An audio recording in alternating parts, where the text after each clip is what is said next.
Have you ever had to take care of or known someone who was terminally ill and only given 6 months or less to live? How did they feel? What was life like for them? Chances are they were feeling sick, tired, and in a lot of pain. They probably weren't able to do very much for themselves either. I have worked for 7 years in the medical field, and I've worked with the elderly population and even the middle-aged population. I've seen many hospice patients suffer through their last months and days of their lives. They would say, I just want to die. I can't live like this anymore. Please just help me, pleading with me. But unfortunately, there's nothing that I can do. I had wished there were other options for them, such as physician-assisted suicide. I know it may sound awful, someone taking their own life, but I believe that this is a great alternative for the terminally ill patients so that they don't have to suffer anymore. Medicine Net defines physician-assisted suicide as the voluntary termination of one's own life by administration of a lethal substance with the direct or indirect assistance of a physician. Physician-assisted suicide is the practice of providing a competent patient with a prescription for the medication for the patient to use with the primary intention of ending his or her own life. Right now, there are only 5 states in the US that legally provide this practice, and they are California, Washington, Vermont, Oregon, and Colorado.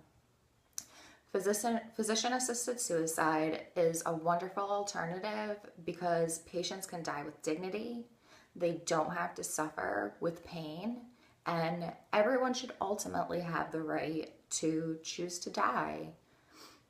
Dying with dignity is what everyone wants when their time comes, and people should have the option to end their life early if they wish so that they don't have to go through this.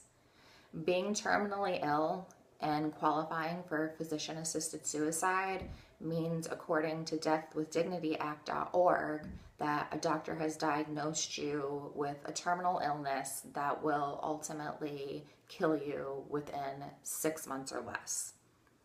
According to Medscape, patients with serious illness wish to have control over their own bodies, their own lives, and concern about future physical and psychosocial distress, because knowing that you're going to die and knowing that the inevitable is coming puts your body and your mind through tremendous horror.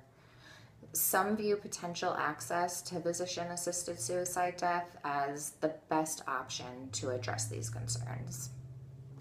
As long as a person is able to speak for themselves and say what their wishes are, they should be able to make the decision to choose to end their life if they wish not to prolong the inevitable.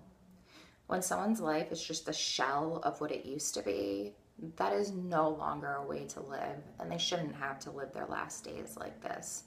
So why not let them go when they can still remember and be remembered for who they truly are? According to AAFP.org, most terminal illnesses result in tremendous pain and suffering. The patient's bodies are hurting, the patients are suffering from nausea, delirium, major fatigue, and many can't even get out of bed, and they don't want to. Would you want to live the last months and days of your life like this? Probably not.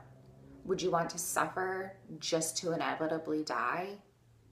Or would you want to make the choice to die earlier when you still feel somewhat like yourself?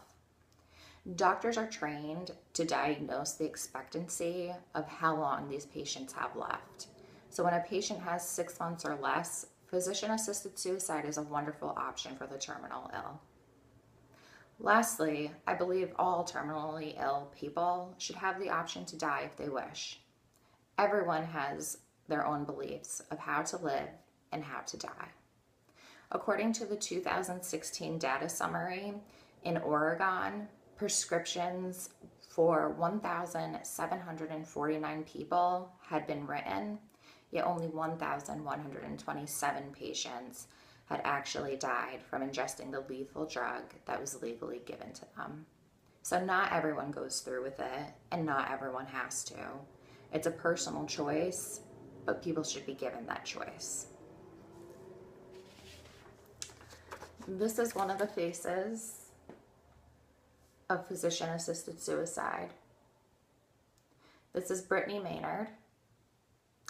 Gant News reported November 1st, 2014, that Brittany Maynard, a 29-year-old with terminal brain cancer, had ended her life under Oregon's Death with Dignity Act.